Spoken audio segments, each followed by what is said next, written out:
Welcome to Nahid tips Bangla YouTube channel. আসসালামু আলাইকুম viewer. আজকে দেখতে পাবেন কিভাবে স্ক্রিনে দেওয়া এরকম পাসপোর্ট সাইজের ছবি অর্থাৎ পাসপোর্ট সাইজের পিকচার আমরা তৈরি করতে পারি। পাসপোর্ট সাইজের পিকচার তৈরি করার জন্য আমাদের পূর্বে কোনো অভিজ্ঞতার দরকার নেই, অথবা আমাদের অ্যাডোবে ফটোশপ সম্পর্কে কোনো ধারণা যদি না থাকে, আমরা খুব সহজে একটি জনপ্রিয় সফটওয়্যার মাইক্রোসফট ওয়ার্ড দিয়ে পাসপোর্ট সাইজের ছবি তৈরি করতে পারি। আমি একটি নতুন ডকুমেন্ট ওপেন করে নিলাম। তো নতুন ডকুমেন্ট ওপেন করার পর আমি পাসপোর্ট সাইজের পিকচার তৈরি করবো। সেই জন্য আমি যে কোনো একটি পিকচার আনতে হবে। তো পিকচার আনার জন্য আমি এখান থেকে সরাসরি ইনসার্ট পিকচারে ক্লিক করবো।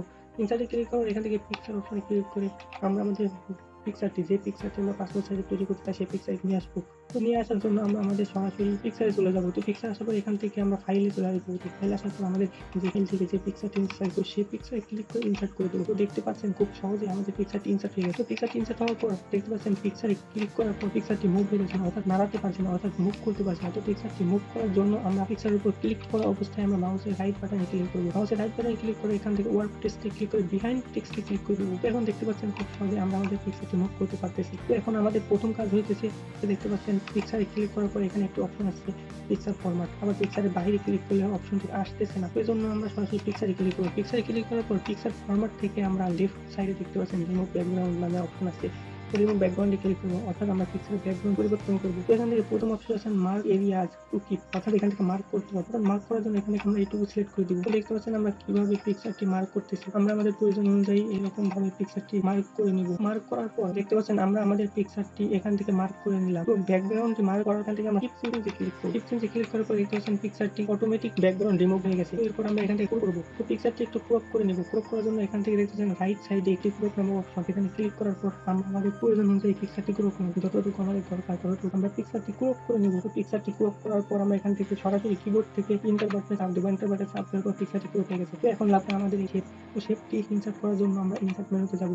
ইনসার্ট মেনুতে আসার পর এখান থেকে শেপ ক্লিক করে একটি রেক্ট্যাঙ্গেল শেপ নিয়ে নেব। তো রেক্ট্যাঙ্গেল শেপ নেওয়ার পর এখান থেকে আমরা সরাসরি শেপ ফিলসে ক্লিক করে আমাদের ব্যাকগ্রাউন্ড শেপ ফিলসে ক্লিক করার পর আমাদের যে শেপ ফিলসে ক্লিক করার পর আমরা আমাদের বিভিন্ন ধরনের ব্যাকগ্রাউন্ড করতে পারবো, অর্থাৎ পিকচার ব্যাকগ্রাউন্ড যে কোনো দিতে হবে। তো আমরা যে ব্যাকগ্রাউন্ড সচরাচর দেখা যায়, অর্থাৎ সচরাচর যে ব্যাকগ্রাউন্ডটি বেশি দরকার সেই ব্যাকগ্রাউন্ডটি নিলাম। শেপের কালারটি নেওয়ার পর আমরা এখন পাসপোর্ট সাইজের, অর্থাৎ আমরা আমাদের শেপটি পাসপোর্ট সাইজের করব। তো পাসপোর্ট সাইজের করার জন্য আমরা সরাসরি আমাদের ব্যাকগ্রাউন্ড শেপ থেকে মাউসের রাইট বাটনে ক্লিক করব। রাইট বাটনে ক্লিক করার পর মোর লেআউট অপশনে ক্লিক করব। এরপর এখান থেকে সাইজে ক্লিক করে হাইট দিয়ে দিব 2 আর ওয়েট দিয়ে দিব 1.5। এরপর আমরা ওকেতে ক্লিক করে দেবো। ওকেতে ক্লিক করার পর দেখতে পাচ্ছেন আমাদের পাসপোর্ট সাইজের একটি তৈরি হয়ে গেছে। আমরা আমাদের শেপটি পাসপোর্ট সাইজের করে নিলাম। তো এখন আবার মাউসের রাইটে ক্লিক করব। মাউসের রাইটে ক্লিক করার পর এখান থেকে ওয়ার্ড টেক্সটে যাব।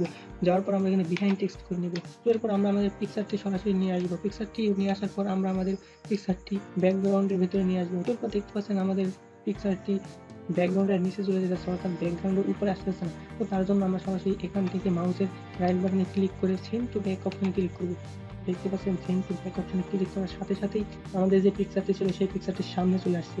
তো এরপর এখান থেকে আমরা কন্ট্রোল শিফটে চেপে পিকচারটি বড় করে নেব। আমরা আমাদের প্রয়োজন অনুযায়ী যতটুকু পিকচারটি দরকার এখান থেকে আমরা আমাদের প্রয়োজন মতো পিকচারটি বসিয়ে দিব। তো পিকচারটি বসানোর পর এখান থেকে আরেকটা কাজ করতে হবে, পিকচারটি যেন নিচের যে ব্যাকগ্রাউন্ড আছে ব্যাকগ্রাউন্ড উপরে দেখতে পাচ্ছেন এইটুকু অংশ একটু ফাঁকা রাখতে হবে যেন পরবর্তী সিলেক্ট করতে পারি। তো বসানোর পর আমরা পিকচারে ক্লিক করব। পিকচারটি দেখতে পাচ্ছেন সিলেক্ট হয়ে আছে।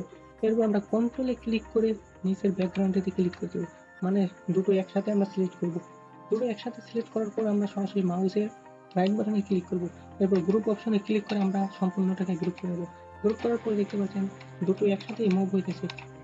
তো আমাদের পাসপোর্ট সাইজের পিকচারটি অলরেডি হয়ে গেছে। এরপর আমরা যত খুশি তত এখান থেকে পাসপোর্ট সাইজের পিকচার তৈরি করতে পারি। তার জন্য আমরা কিবোর্ড থেকে কন্ট্রোল আর শিফট চাপবো। তো কন্ট্রোল আর শিফট চেপে মুভ করে নেবো, অর্থাৎ একটি করে কপি করে নেবো। তো আমরা আবার নিচে বসাবো। তো নিচে বসানোর জন্য আমরা প্রথমটাকে সিলেক্ট করবো। প্রথমটাতে সিলেক্ট করার পর কিবোর্ড থেকে কন্ট্রোলে ক্লিক করবো। কন্ট্রোলে ক্লিক করার পর প্রত্যেকটা সিলেক্ট করে দেবো।